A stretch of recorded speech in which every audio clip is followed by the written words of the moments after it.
राजा नृग की कथा श्रीमद् भागवत पुराण में राजा नृग की कहानी है, जो गिरगिट बन गए और बाद में श्री कृष्ण ने उन्हें बचाया। महाभारत के अनुशासन पर्व में भीष्म ने युधिष्ठिर को यह कहानी सुनाई थी।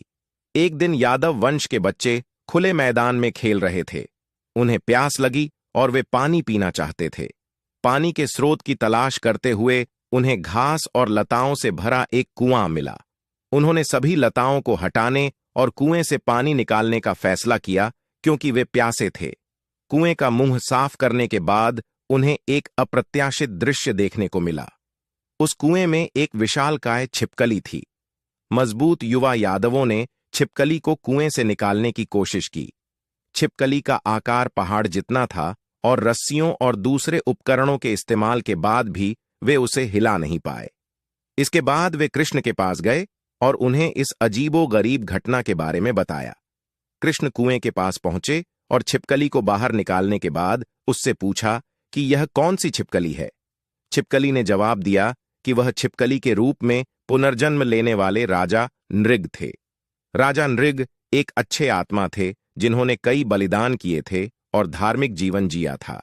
इसलिए जब कृष्ण ने राजा नृग की परेशानी के बारे में सुना तो वे हैरान रह गए, क्योंकि उन्होंने ब्राह्मणों और गरीबों को लाखों गायें और धन दिया था। नृग के अनुसार एक गाय जो पहले एक ब्राह्मण की थी, अपने मालिक के घर से भागकर राजा के झुंड में चली गई थी, जब उसका मालिक घर से बाहर था। नृग और उसके आदमियों को इस बात की बिल्कुल भी जानकारी नहीं थी। नृग ने अंततः गाय को दूसरे ब्राह्मण को दे दिया। जब असली मालिक घर लौटा तो उसने पाया कि उसकी गाय गायब हो गई है और उसने उसकी तलाश की। काफी खोजबीन के बाद उसने उसे दूसरे ब्राह्मण के घर में पाया। उसने गाय पर अपना स्वामित्व होने का दावा किया। नए मालिक ने उसके दावे को चुनौती दी और दोनों एक समझदारी भरे फैसले की उम्मीद में नृग के पास गए। असली मालिक, जो एक ब्राह्मण था, ने नृग पर डकैती और चोरी का आरोप लगाया। नृग परेशान हो गए, इसलिए उन्होंने ब्राह्मण से, जिसे उन्होंने अनजाने में गाय दे दी थी, गाय वापस करने और उसके बदले सैकड़ों अन्य गायें लेने को कहा। ब्राह्मण ने यह कहते हुए प्रस्ताव अस्वीकार कर दिया कि गाय बहुत अच्छा दूध देती है और अच्छी है। नृग ने तब मूल स्वामी से दयालु होने और बदले में 1,00,000 गायें स्वीकार करने के लिए कहा। दूसरी ओर ब्राह्मण क्रोधित हो गया और उसने कहा कि वह राजाओं से उपहार नहीं लेता। उसने अनुरोध किया कि राजा उसकी वैधानिक रूप से स्वामित्व वाली गाय लौटा दे।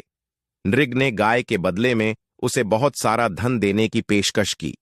ब्राह्मण ने कुछ भी स्वीकार करने से इनकार कर दिया और इसके बजाय नृग को छिपकली के रूप में पुनर्जन्म लेने का श्राप दे दिया। जैसे ही उसने अपनी कहानी सुनाई, उसने कृष्ण से अनुरोध किया कि वे अपने दिव्य स्पर्श के माध्यम से उसे बचा लें, ताकि वह स्वर्ग जा सके। भगवान कृष्ण ने नृग को उसकी इच्छा पूरी की और नृग दिव्य धाम के लिए रवाना हो गए,